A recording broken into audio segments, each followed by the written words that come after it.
शादी के बाद क्या बेटियां पराई हो जाती हैं? पति 2 दिन के लिए ऑफिस के काम से दूसरे शहर जा रहा था, तो पत्नी से बोला कि चलो तुम्हें तुम्हारे मायके छोड़ देता हूँ। अकेली यहाँ घर में रहकर क्या करोगी, और तुम बहुत डरपोक भी हो। वह खुशी खुशी तैयार हो गई। मायके के घर का दरवाज़ा खुला था।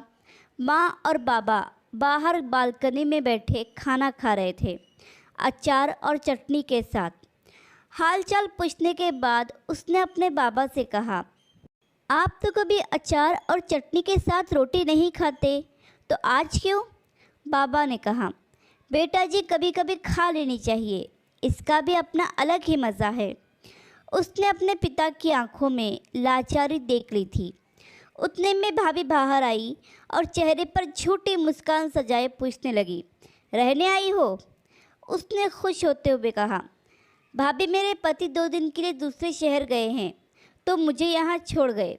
भाभी कहने लगी, बैठो तुम्हारे लिए चाय और पानी लेकर आती हूँ।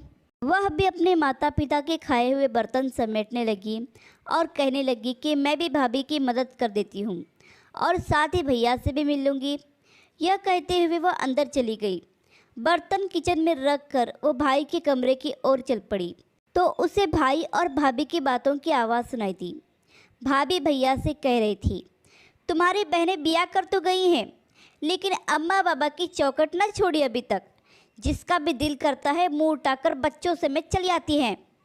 तो भैया गुस्से से कहने लगे, तेरा क्या खाती है, यहाँ नहीं आएगी तो कहाँ जाएगी?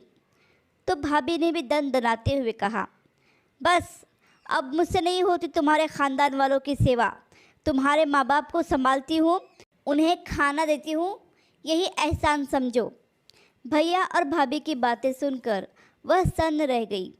उसकी आवाज़ तो उसके मुंह में ही दबकर रह गई और वह उल्टे पांव वापस होने लगी। थोड़ी देर बाद फ़ोन पर झूठ मूठ की बात करते हुए बाहर निकली। अच्छा माँ जी, आप लोग आए हैं गांव से? पहले ही बता देते तो मैं मायके नहीं आती। अच्छा आप परेशान ना हो, ऐसा करें आप तब तक वहाँ पड़ोस के घर में बैठे, मैं अभी आती हूँ। माँ बाबा ने देखा तो आश्चर्यचकित होकर पूछने लगे, बेटा क्या हुआ, अभी आई थी और अभी जा रही हो? कहने लगी, नहीं माँ बाबा, मेरी सासू माँ और ससुर जी आए हैं, उन्हें ऐसे कैसे छोड़ दूँ? अभी जाती हूँ, फिर कभी आ जाऊँगी। आप दोनों अपना ख्याल रखिएगा।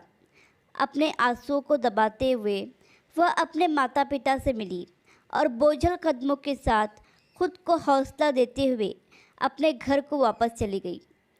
उसे रात को खाने में नमक ज़्यादा लग रहा था, जबकि वह नमक उसके गले से उतरते हुए आंसुओं का था। यह सच है कि मायके माँ बाप से होते हैं, लेकिन कभी कभी उनके होते हुए भी वो बेबस होते हैं। आशा करती हूँ कि कहानी आपको पसंद आई होगी। कहानी पसंद आई तो लाइक, सब्सक्राइब और शेयर करें, और इस कहानी पर आपकी क्या राय है हमें कमेंट करके ज़रूर बताएं।